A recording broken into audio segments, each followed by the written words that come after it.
Hello everyone, this is Donna. Well, I have just finished the first part of the 6th season of The Crown, and these are my opinion, my feelings about what I just watched. I know that much has been said about possibly Prince Harry giving information to the Crown, but I just want to remind everyone that this happened over 25 years ago, and that since Prince Charles has been king, he has fired, as far as I know, everyone who has worked for the Queen. So there's a lot of first-hand information to account for what you are going to see in this 6th season, first part of The Crown. Now, there's also an opinion going around that, oh, we've all been there, we've seen it all. But do not let that stop you, those in my generation who were there, because my daughter was a teenager and there's generations of people who were not there. Now, what they talk about in The Crown, they actually show some things that I didn't realize. So much has been filtered about Diana and Dodi that there's things that have come to light, and I'm not here to be a spoiler. I'm just saying that there's things that they talk about that come to light, that it wasn't just a car crash. It was more than that. There was so much leading up to it. There's things that happen in one episode called The Aftermath that I was never aware of. I had never heard about it. Probably in a month or two, we could talk about these things more specifically, but I do not want to ruin this for you. I have just finished The Crown, and there's many people on this channel who have not seen The Crown yet.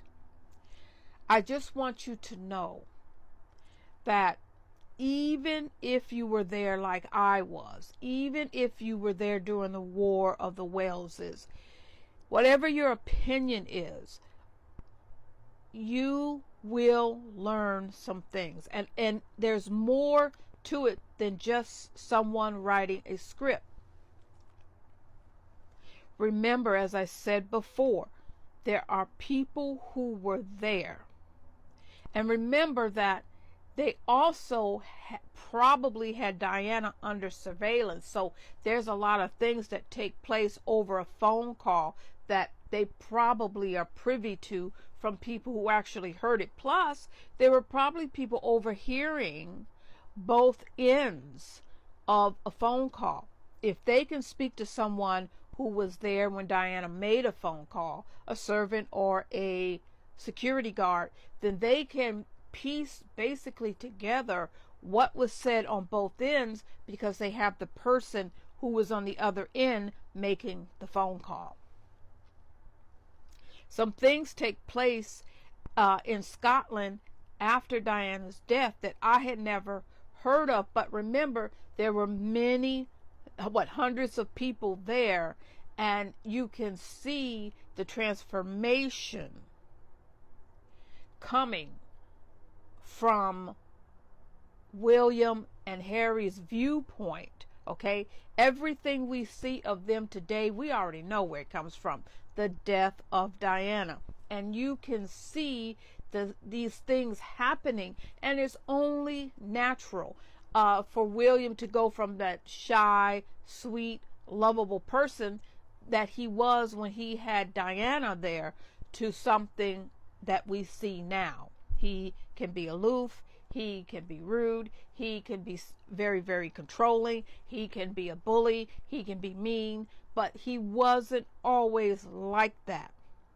And the idea that Harry doesn't want to have anything to do with the royal family, and he tells us because he didn't want a repeat of what happened to his mother, we can see that also.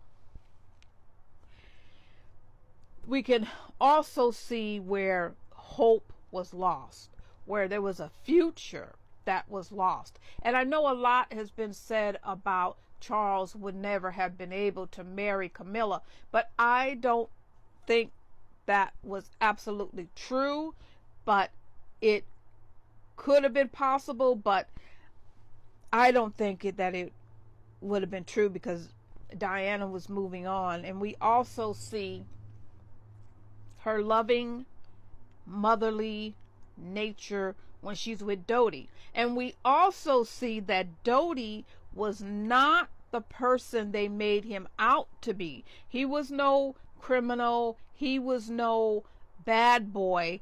He was just somebody who was trying to live his life the best that he could. We see a great deal in in season 6, part 1. Part 2 of season 6 is coming in December. Everyone, please watch it. It's worth the watch. Thank you.